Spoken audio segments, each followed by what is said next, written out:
Life before 180TC was a bit of a roller coaster, lots of ups, lots of downs, full of addiction.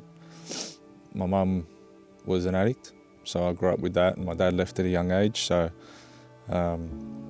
my entire childhood was riddled with addiction. And as I grew older and started to make my own decisions, I started abusing drugs, alcohol, gambling as a way to deal with life, I guess.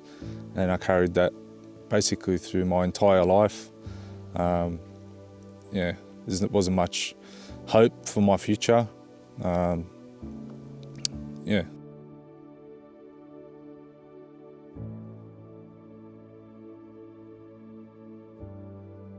What led me to 180TC? Some pretty stupid decisions, some bad life choices. Lots of drug use, lots of gambling, lots of, ruined relationships and opportunities. I got to a point where I was feeling pretty hopeless. I was thinking about suicide, attempting to end my life was sort of the last straw. I hit my rock bottom, and something inside me said that to look for some help, and I googled rehabs and started the process to come into 180TC.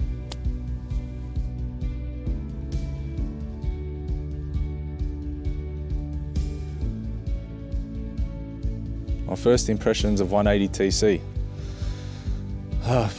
sort of started when I was coming down the long dirt driveway. I thought, it was going to be like a slave labour camp or something like that. My first impressions from the top of the driveway weren't good. I got into the property, and the first person I seen was an old acquaintance from the old life. And I wasn't too sure what to think after that. But once I got up top, and I was intaked and I got into the community, everyone was real friendly. I sensed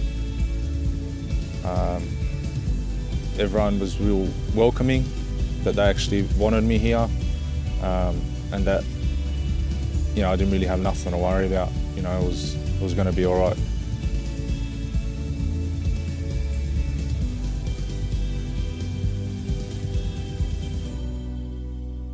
My biggest challenges since being here at 180, there's definitely been a lot.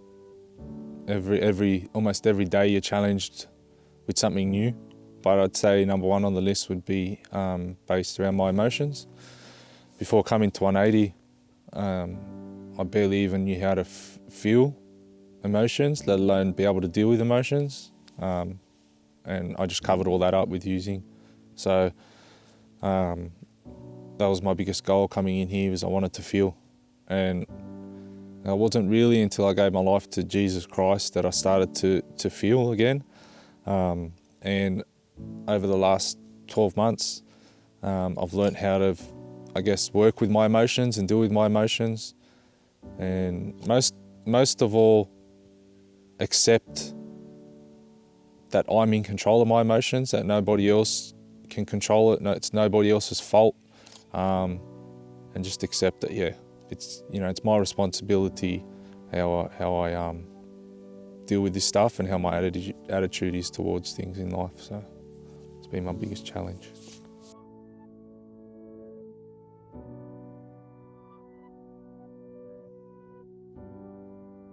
My biggest highlight since being at 180TC would have to be when I gave my life to Jesus Christ.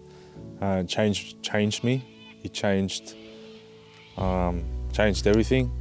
And on the flip side of that, also the biggest highlight for me is seeing other guys that come in here with no hope give their life to Jesus Christ. Watching the change in them, it's like a complete change, and it's been amazing to watch that. And other than that, other highlights have been like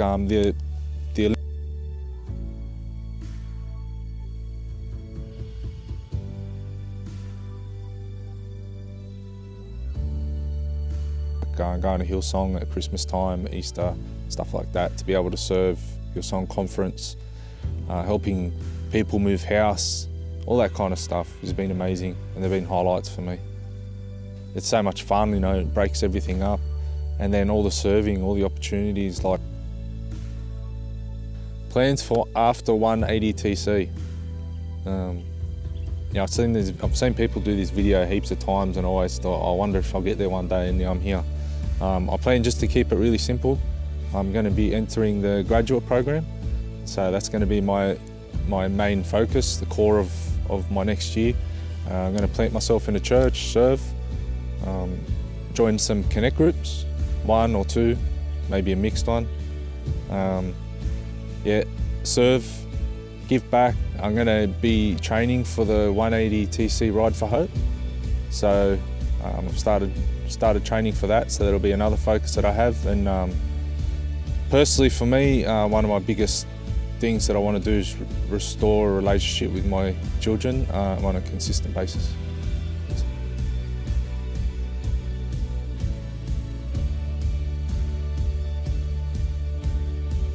My final encouragement, I've been thinking about this for about a week now, and there's so much that I want to share, but God put it on my heart.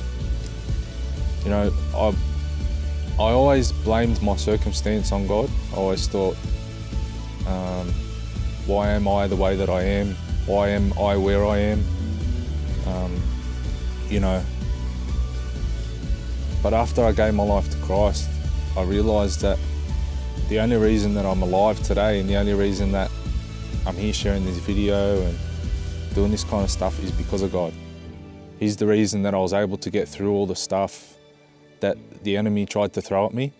So my encouragement is your story, your testimony, your past, whatever you've been through, is to not carry it as a weight on your shoulders. My encouragement is to accept it. And instead of carrying it as a weight, put it in your hand as a weapon and use it against the enemy. Because the reason that you're here today and the reason that we're all still standing is because of God and no other reason. So that's my encouragement, is to not see your story and your past and your testimony as a weight on your shoulders, but to see it as a weapon against the enemy, to say to him that I'm still standing, and that's why I'm here today, because of God's grace.